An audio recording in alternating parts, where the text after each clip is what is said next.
오늘로 9월의 찬양의 마지막입니다. 우리 옆 사람과 인사를 나눕시다. 감사합니다. 한 번 더 할 거예요. 살아주셔서 감사합니다. 한 번 더요. 함께 해주셔서 감사합니다. 우리 모든 일상에 감사가 되어지길 바랍니다. 우리가 좋은 소식, 나쁜 소식, 환장할 소식이 있어요. 좋은 소식이라면 이런 거죠. 남편이 회사에서 진급했다. 좋죠? 뭐 진급하든 말든 상관없어요. 이게 좋은 소식이에요. 근데 나쁜 소식은요. 그런데 비서가 엄청 예쁘다. 이건 나쁜 소식이 되는 거예요. 근데 환장할 소식은 외국으로 둘이 출장 간다. 라고 할 때는 이 소식은 환장할 소식이 된다는 거죠. 또 그런 얘기도 있어요. 싼 가격에 성형수술을 했다. 그건 좋은 소식이래요. 근데 나쁜 소식은 수술이 시원찮아서 다시 해야 된다는 거고, 환장할 소식은 뉴스에서 그 의사가 돌팔이라고 뉴스에 나올 때 그럼 환장한다는 거죠. 또 좋은 소식은 아이가 상을 타할 때, 또 나쁜 소식은 옆집 애도 타왔을 때 같이 기뻐하지 못하고 괜히 이제 그걸 나쁜 소식으로 들리는 거죠. 근데 환장할 소식은 아이들 기살린다고 종교생 상을 다 주었을 때, 그거는 너나 나나 똑같다는 얘기가 돼버리니까 나쁜 소식이라는 거죠. 우리가 이런 좋은 소식, 나쁜 소식 또는 환장할 소식들을 듣고 전하고 누리면서 살아가는데, 그러면 신앙인에게 있어서 좋은 소식이 뭘까요? 제일 좋은 소식이 뭘까요? 아마 그게 아닐까요? 예수님이 다시 오신다는 것. 좋은 소식이 아니니까 아멘도 안 하네 그냥. 여러분, 예수님이 다시 오신 것을 기대하지 않습니까? 좋은 소식 맞습니까? 예. 나쁜 소식은요. 예수님이 다시 오실 그때에 수많은 사람들이 지옥 간다는 거죠. 그건 우리에게 나쁜 소식이죠. 그런데 환장할 소식은 신앙적 신용만 낸 나도 지옥 간다는 것. 이거는 정말 돌이킬 수 없을 정도로 환장할 소식입니다. 이런 현 시대는 잘못된 사상을 가진 이단들이 이 잘못된 종말론을 우리 신앙인들에게 잘못 심어 주어서 건전한 교회들이 이 말세나 종말이라는 단어를 사용하려면 상당한 부담을 갖는 시대가 되어버렸어요. 정작 말세의 징조를 외쳐야 할 교회들이 이단들이나 떠드는 소리에 주눅 들어서 말하기를 힘든 시대 속에서 우리가 살아간다는 겁니다. 그렇지만 우리들은 이 시대를 성경적으로 바라볼 수 있는 그 믿음을 키워나가야 돼요. 우리가 살고 있는 시대는 참으로 예측할 수 없는 혼돈의 시대입니다. 세상은 너무도 급변하고 있고 전쟁과 기근 또 지진들로 지구촌 전체가 흔들리고 있지 않습니까? 우리가 지금 종말의 시대를 살고 있다는 것에 대해서 누구도 부인하지는 못할 거예요. 그렇다고 이단이 즐겨 쓰는 것처럼 직장을 그만두고 가정도 포기한 채 산으로 또는 어떤 특정한 장소로 갈 필요는 없습니다. 오늘 본문을 통해서 우리는 이 말세의 징조를 살펴보면서 신랑을 맞을 신부처럼 더욱 깨어있는 그런 신앙생활을 하시는 우리 성도들이 되시기를 간절히 바랍니다. 그러나 먼저 우리가 알아야 될 것이 있어요. 이 종말의 시대는 대환란이 있다는 겁니다. 여러분, 본문 21절에 이는 그때에 큰 환란이 있겠음이라, 창세로부터 지금까지 이런 환란이 없었고 후에도 없으리라 라고 말씀합니다. 이 세상은 시간이 갈수록 세상적으로 보면 더 좋아지는 것처럼 보일지 몰라도 신앙적으로 보면 더욱 나빠지고 있다는 것을 우리가 인식해야 된다는 겁니다. 아무리 세상이 화려하게 변해가도 이 종말의 시대로 다름질치는 이 세상은 혼란과 파괴의 연속일 것입니다. 사실 옛적에만 해도 우리가 진리와 진리 아닌 것을 분류하기가 좀 쉬웠습니다. 그러나 요즘은 그 자체가 혼돈이 되어버렸어요. 무엇이 진리인지 무엇이 세상적이고 세속적인 것을 구별하지 못하는 세대. 왜냐하면 법적으로 허용되고 주위 사람들이 모두 그러고 그러면 나도 그런다 하고 하는 것이 그냥 일상화되어 버리니까는 이런 개념 자체가 없어져 버리는 겁니다. 주님의 말씀을 상고해 보면 주님은 우리 성경에서 보면 예언을 이중적으로 사용하고 있어요. 현재를 말하면서도 동시에 미래를 말씀하십니다. 즉 예루살렘의 멸망을 내다보면서도 최후의 대심판까지 예언을 하고 있습니다. 이 대환란의 징조는 오늘 15절의 말씀처럼 멸망에 가증한 것이 거룩한 곳에 선 것이라고 얘기합니다.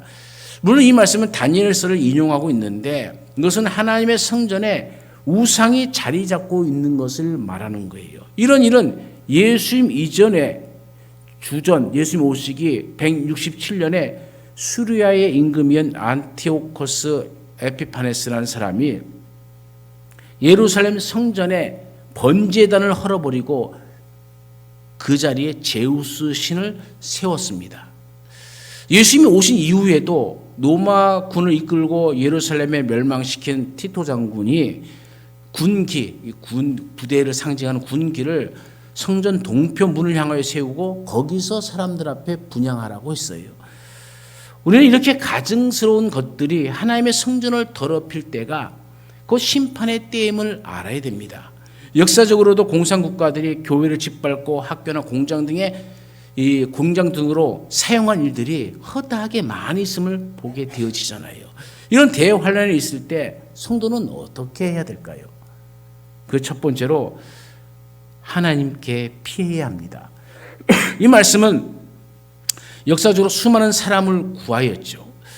68년에는 베스파시안이 예루살렘을 진군했을 때에 예수님의 말씀을 기억하고 요단강 계곡 베리아 지방의 펠라로 도망간 성도들은 생명을 보존했다라는 기록이 있습니다.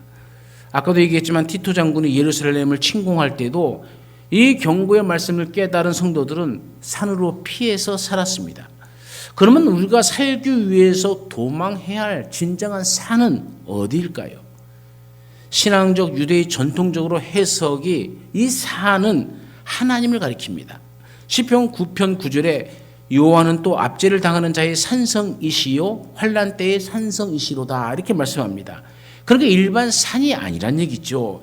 시편 11편에서는 다윗이 뭐라고 얘기합니까? 내가 여호와께 피하였거늘 너희가 내 영혼에게 새같이 내 산으로 도망하라 함은 어찌함인가 라고 얘기합니다. 그래서 여호와는 나의 산성이라고 성경은 이야기하고 있죠. 즉 우리가 안전한 나라로 피난 가야 되는 것이 아니고 하나님께 피해야 된다는 얘기입니다. 어떤 누구로부터 어떤 이 사람으로부터 어떤 국가로부터 피한다고 피해지는 것이 아니라는 얘기죠.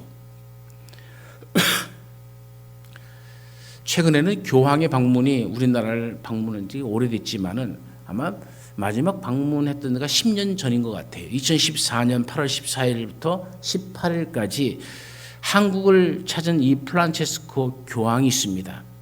고통에 대한 연민의 태도와 평화에 대한 이 강력한 신념을 내보이고 한국을 떠났죠.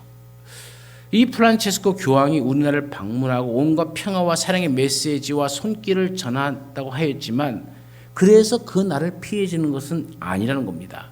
언론에서는 온갖 아름다운 말로 교황을 미워하고 그를 칭송하고 사람들을 미혹하였지만 우리 기독교 신자들 특히 개신교 신자들은 프란시스코의 이 잘못된 것을 지적합니다. 한마디로 그를 얘기할 때 성경의 틀에서 벗어난 사람이다라고 얘기를 했죠. 왜 그러냐면 그는 해방신학과 민중신학이 만연된 남미 아르헨티나 부에노스아이레스 출신입니다. 정치적으로는 사회주의 철학에 입각한 사람입니다. 종교적으로는 예수의 출신입니다. 우리 개신교와 전쟁을 선포한 사람이 바로 프란시스코 교황이죠. 여러분 역사 속에서 예수회라는 것이 얼마나 많은 개신교인들을 죽인 줄 아십니까? 우리가 1517년 종교개혁을 일고 개신교들이 엄청나게 말씀으로 돌아가자는 운동이 유럽 전 지역에서 일어나다시피 했죠. 그래서 우리가 종교개혁이라 얘기합니다. 그때 1540년도에 이나시오 데 노yor라라는 사람에 의해서 예수회가 창시되었습니다. 이 예수회 창시는 우리나라 군대로 얘기하면 특공대입니다. 예수 믿는 자들, 특히 이 개신교의 신학을 가진 사람이나 신앙을 가진 사람들을 잡아 죽이는 일을 했던 것이죠. 이 예수회를 통해서 오늘날 천주교에 남아있는 수많은 고문 도구가 만들어졌고 수많은 그리스도인들이 죽임을 당했어요. 이 예수회에 가담해서 예수회 활동을 활발하게 했던 사람이 바로 이 프란치스코입니다.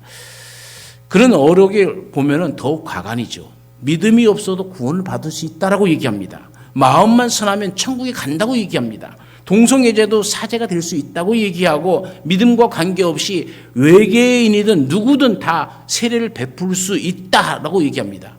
그러면서 카톨릭 외에는 구원이 없다라고 얘기해요.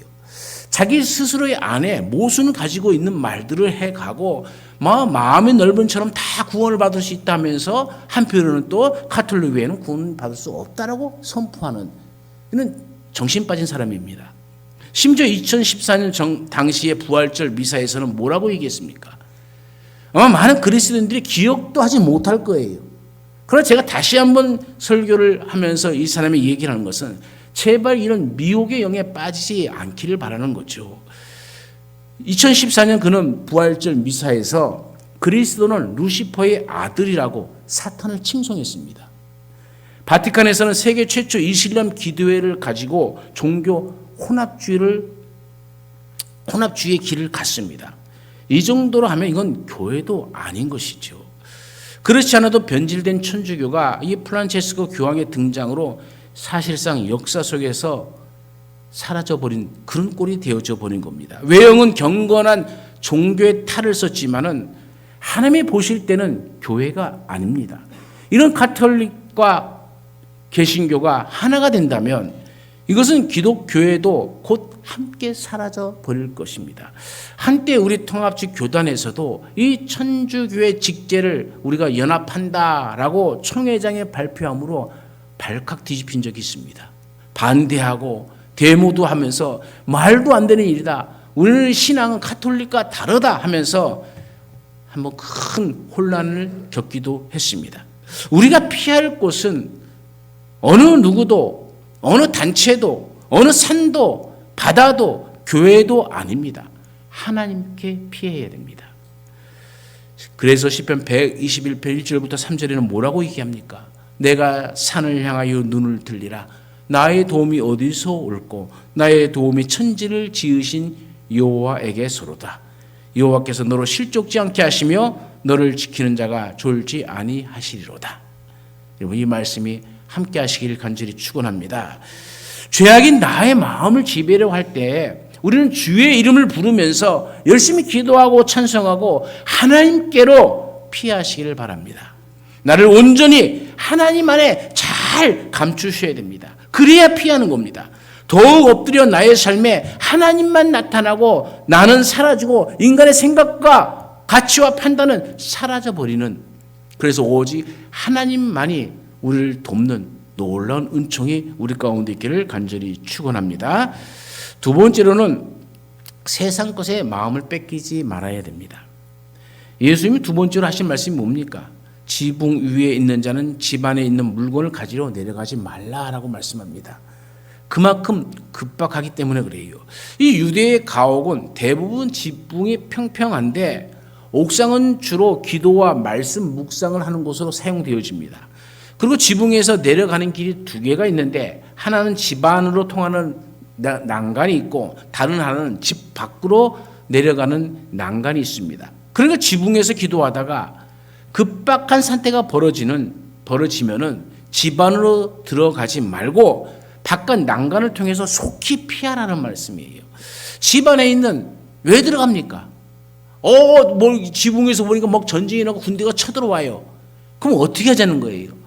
이거 전쟁이 났다 할 때, 내 집안에 무엇을 두고 왔는데 귀한 금도 있고 뭐 보석도 있고 하는데 그것을 가지러 내려가야지 해서 집 안으로 들어가지 말고 어떤 귀한 것을 취하려 하지 말고 오히려 바깥을 피해서 속히 피하라는 것이죠.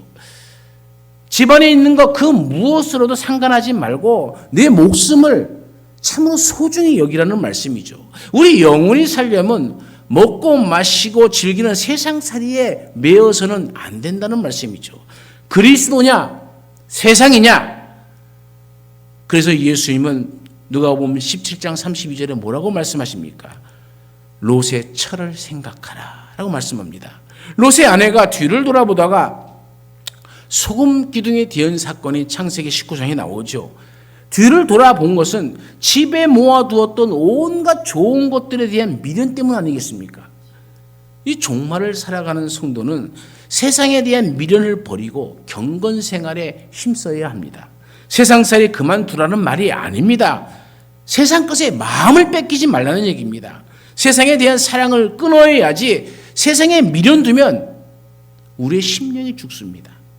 그래서 바울은 고린도전서 7장 29절부터 31절에서 형제들아 내가 이 말을 하노니 하면서 때가 단축하여진 고로 이후부터 안에 있는 자들을 없는 자같이 하며 우는 자들은 울지 않는 자같이 하며 기쁜 자들은 기쁘지 않은 자같이 하며 매매하는 자들은 없는 자같이 하며 세상 물건을 쓰는 자들은 다 쓰지 못하는 자같이 하라. 이 세상의 외형은 지나갑니다. 성도는 결코 재물에 이 세상 것에 집착해서는 안 된다라는 것을 이야기하고 있는 겁니다. 특히 환난의 때는 더욱 그렇습니다. 우리는 아무것도 없는 곳에서도 엘리야를 먹이신 하나님의 권능을 믿어야 합니다. 출애굽한 이스라엘 백성들을 40년 동안 한 끼도 굶기지 아니하신 하나님의 전능하심을 믿어야 되는 겁니다. 우리가 살기 위해서라도 여러분 세상 것에 매이지 말고 하나님께 마음을 바쳐 살아가는 성도들이 되시기를 간절히 축원합니다. 세 번째로는 의식주의 삶에 매이지 않아야 되는 겁니다. 유대의 경작지는 성 밖에 떨어져 있습니다. 그들은 일터에 갈 때는 겉옷을 집안에 두고 가벼운 옷차림으로 나가죠. 이 유대인들의 겉옷은 이 침구 역할까지 하기 때문에 이불 역할까지 하기 때문에 피난할 때는 필수입니다. 그런데 주님께서는 밭에 일하던 너희가 종말의 멸망이 가증한 것이 거룩한 곳에 서면 겉옷을 가지러 뒤로 돌이키지 말라라고 얘기합니다. 그만큼 급박하다는 얘기입니다. 이처럼 이 세상에 어떤 것보다도 목숨이 더 귀하듯 우리의 영이 생명처럼 귀한 것은 없습니다. 그러므로 믿음을 우리 목숨만큼 귀하게 여겨야 되는 것이 믿음이죠. 겉옷처럼 필수적인 우리의 것일지라도 믿음의 방해가 되면 버리라. 그 말입니다. 우리 인간의 의식주가 우리의 삶 속에서 얼마나 귀합니까?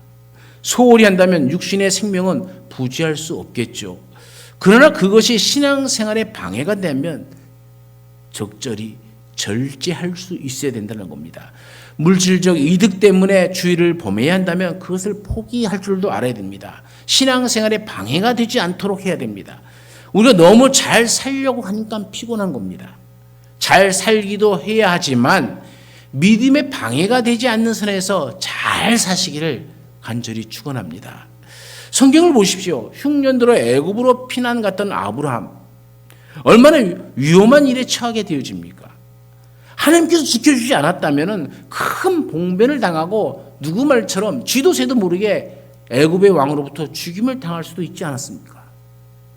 흉년 들었다고 약속의 땅을 떠난 엘리멜렉 집안은 어떻게 되었습니까? 다 죽고 며느리 룻 하나 데리고 오지 않았습니까? 그러나 같은 가뭄이 들어도 이삭은 하나님이 멈추라 하시니까 멈췄고 내가 지시하는 땅으로 가라 하시니까 또 갑니다. 그가 자기 아내를 아브라함처럼 자기 누기라고 속이며 거짓말을 하였지만 하나님은 그를 보호해 주셨고 그의 농사를 지어 100배나 소출을 얻게 하셨습니다. 창대하고 왕성하여 마침내 거부가 되게 하셨습니다.